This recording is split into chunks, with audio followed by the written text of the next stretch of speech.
Kia ora. You're watching this video because you hold an influential position in the exercise industry in New Zealand, and I really want your opinion on something. It relates to the future of how people get qualified for the exercise industry in New Zealand. My question is going to be about the exercise level 4 qualification that most graduates hold to be eligible to work in the exercise industry. Now, you can do this qualification in over 20 education providers around the country, and you can study it online, you can do it in the classroom, you can do hybrid or work-based learning, but wherever you study it, the outcomes should be the same. You should be able to write programs, you should be able to coach sessions, you should be able to run an exercise business.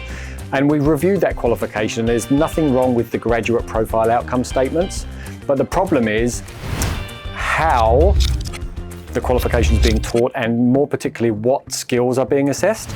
Currently, you guys have told us that a lot of graduates don't actually have the skills they need to be successful in the industry, and the most common skill gaps are poor interpersonal skills, the inability to coach a good session, and they have no clue how to market or sell their services, which is a bit of a worry because that actually is the job.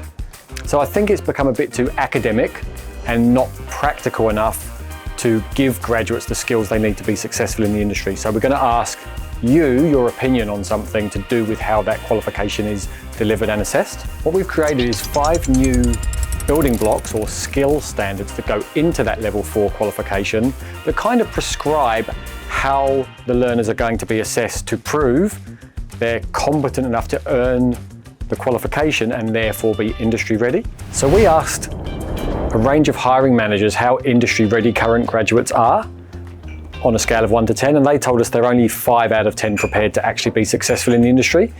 And when we dug around a bit more, they told us things like they didn't seem to have coached enough sessions, or they hadn't been assessed doing a start to finish workout, and there were variations depending on where they studied.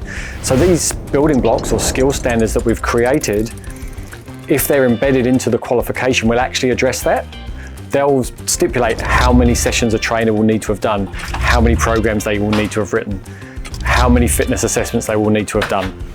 And so it's giving providers more certainty around what they should put into their program, and it gives industry more guarantees that a graduate will have done 20 personal training sessions at least. They will have been assessed at least twice within those 20 sessions.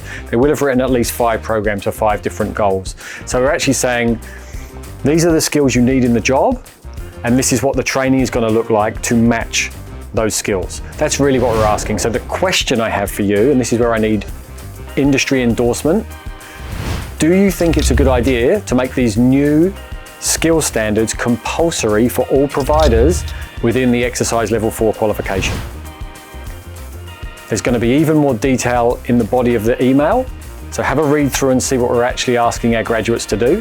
And if you agree that yes, we'd love it if all of our learners could do those skills before they graduate, I'd love you just to reply to the email and let me know, yes, I'd love you to make these compulsory in their exercise level 4. So that's my question. Should they be compulsory within the exercise level 4 qualification?